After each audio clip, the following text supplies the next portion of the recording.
Oh, right, the new groove. The new groove of the Emperor. The new groove chosen specifically to be adopted by the Emperor. The Emperor's new groove. That groove? Yes, that boy. Now, it all started near the end of the Disney Renaissance when director of Cats Don't Dance, Mark Dindal, and co-director of The Lion King, Roger Allers, were developing a Prince and the Pauper-esque Disney musical called Kingdom of the Sun. And it had a vastly different story compared to the final film, as well as containing a bunch of songs by Sting. However, it didn't go as they had planned, so they decided to start over and have a fresh new retool for something different, which was a buddy comedy. Since then, they had only kept a few characters and the setting of ancient Mesoamerica, and they had Sting doing one song for the end of the film. If you want to know more about it, I highly recommend checking out the Sweatbox documentary, as well as the Emperor's New podcast documentary, Beware the Groove, The Making of a Cult Classic. Speaking of which, this movie is highly known to be a forgotten gem by many. One that was overlooked during its theatrical run and then ended up becoming a cult favorite for animation fans. It didn't really do as much at the box office as it was in competition with Disney's other film during the 2000 holiday season, 102 Dalmatians, the sequel to the 1996 live-action remake of 101 Dalmatians starring Glenn Close. But as time went on, thanks to its success with home video during the early to mid-2000s, and I happened to have the original VHS and the collector's edition DVD myself, that's when it found its true fame with fans. So much so that it spawned a direct-to-video sequel and a TV spin-off series. But now that we're looking back at one of animation's famous fan favorites, how did this film's groove turn out? Is it the cult classic that everyone says it is, or should I turn this movie into a llama? Let's go.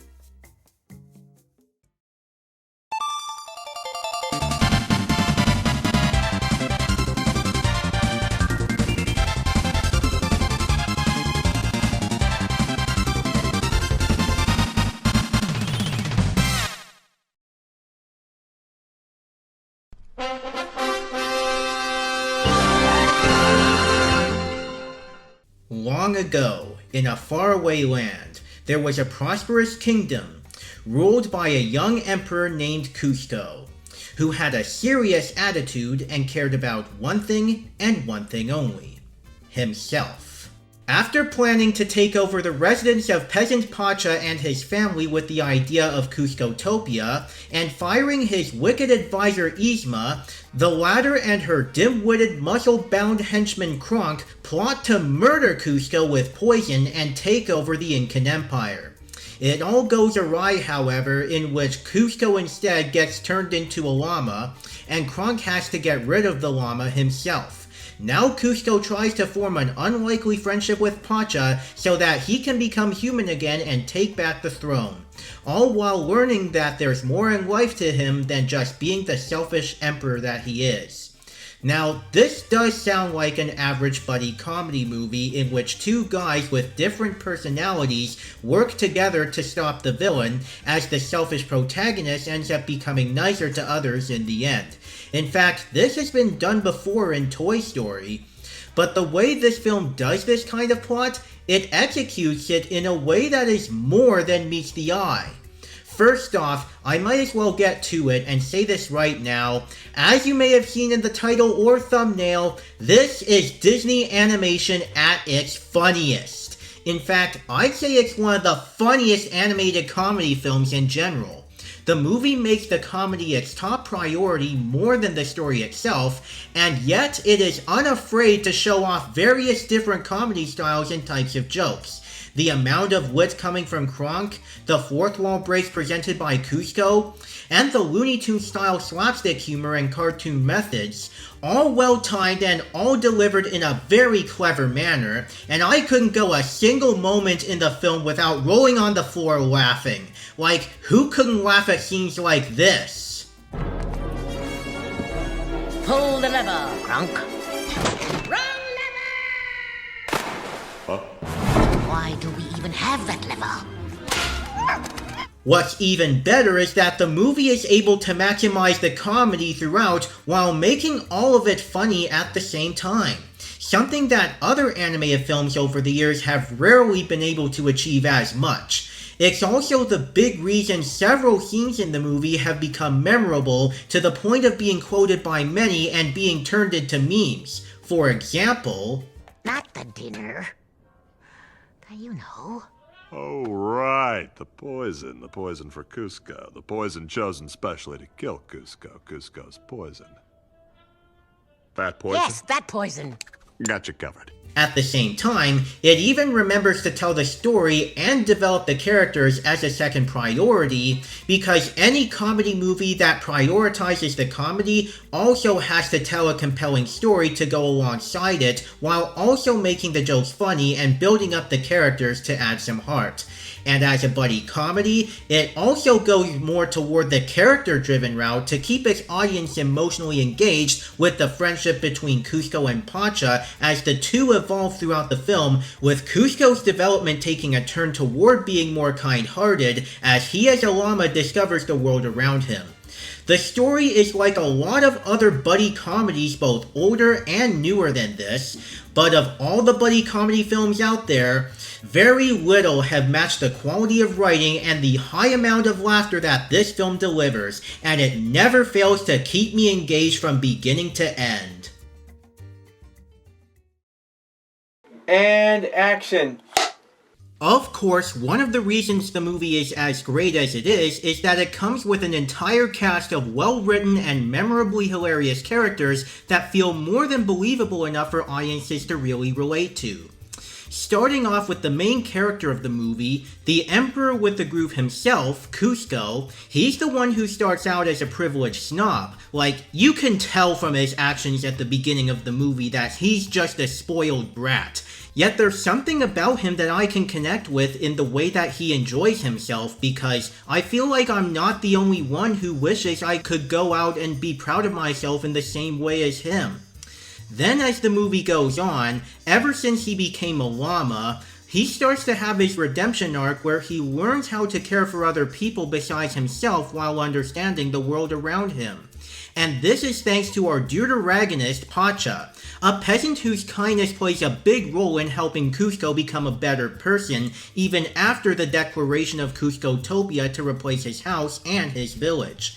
As the bond between the two of them grows, so does the movie's emotional core during their adventure, in which even after losing everything that he loved, Kuzco learns that someone is actually there for him as he goes from spoiled brat to relatively compassionate individual, and that's exactly what I love about how the movie presents the pair and its messages. This then takes us to Yzma, the main villain and Kuzco's former advisor, who is the one who turned him into a llama trying to get rid of him. Of course, she is no better than Kuzco in the beginning, but what makes her even worse than him in personality is that she wants to assassinate him and take over the throne after getting fired from her advisor position, with assistance from her bumbling henchman Kronk, a dim-witted but kind-hearted muscle-bound guy whose only real goal in life is for the people he serves to be happy. Even if Yzma herself views him the same way as how other villains view their henchmen, like how the Brain views Pinky most of the time. Did I also forget to mention that he makes an excellent cook? Other characters in the mix include Chicha, Pacha's wife who's about to give birth to another child, Chaka and Tipo, their two kids, Rudy, the guy who threw off the Emperor's Groove, the guards who serve whoever rules over the kingdom, and Bucky the Squirrel, a comic relief who regularly antagonizes people he still believes to be an enemy like Kuzco. At first, you would find it easy to overlook these characters, but the fantastic comedy helps make every single one of them as memorable as the main cast with whatever moments they have. If the other things in this movie weren't enough, what really helps these characters to have strong personalities of their own is the talent that the voice actors would deliver. Every actor involved in this movie showed off their talents in a way that is distinct, yet very spot on to the point that they actually fit their characteristics, especially on the comedic side, such as David Spade as Kuzco, John Goodman as Pacha, Patrick Warburton as Kronk, and Eartha Kitt as Yzma. If these characters were voiced by anyone else, I wouldn't know how much they would compare to what we got. I mean, looking at The Emperor's New School, JP Manu doesn't sound too bad as Kuzco, but I'm happy they brought back John Goodman as Pacha for Season 2, because I will say for Season 1, Fred Tatasciore did try to do a good impersonation of Goodman, but it barely sounded like him. Back onto The Emperor's New Groove, like with every good animated feature, this movie has a cast of well-crafted and relatable characters. But when your movie has an entire ensemble of characters that are as memorable and hilarious as these, that's when it can go from good to great.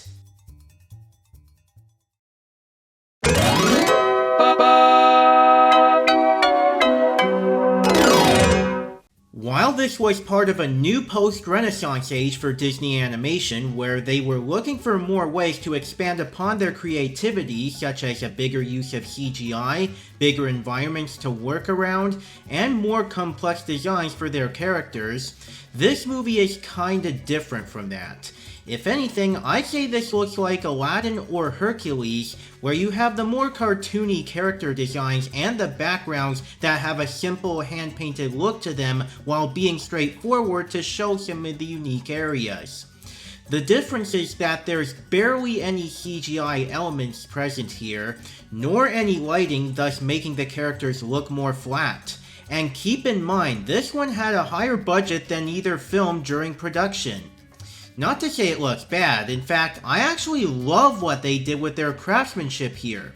It just looks a little simpler than what Disney was normally used to doing during their Renaissance. I also know that this isn't supposed to be like DreamWorks' The Road to El Dorado during that same year, where it presents itself as an immersive, grand, massively detailed Mesoamerican setting. It only wants to show off the characters and where they're going, and that's it. But still though, the art that they've shown in this film is still not only well made, but as a film by itself, this is the perfect choice that they made for this film, as they wanted this to be a full-on comedy where the jokes play a bigger role, and the character animation especially helps by going by Disney's usual method where their slapstick is not afraid to show off its creativity, and the movements are either hyperactive and expressive like Kuzco, or realistically tame like Kronk. If anything, Disney focusing less on making their animation the absolute best quality is the thing that helped make this film be a perfect example of how to make an animated comedy, where the entire cast and crew succeeded in making the humor as fantastic as it can get. I also applaud it for helping pave the way for some other animated comedies to follow suit and do this execution equally as well. Also, the climax where they transform into different animals and Yzma becomes a cat, that is just pure gold.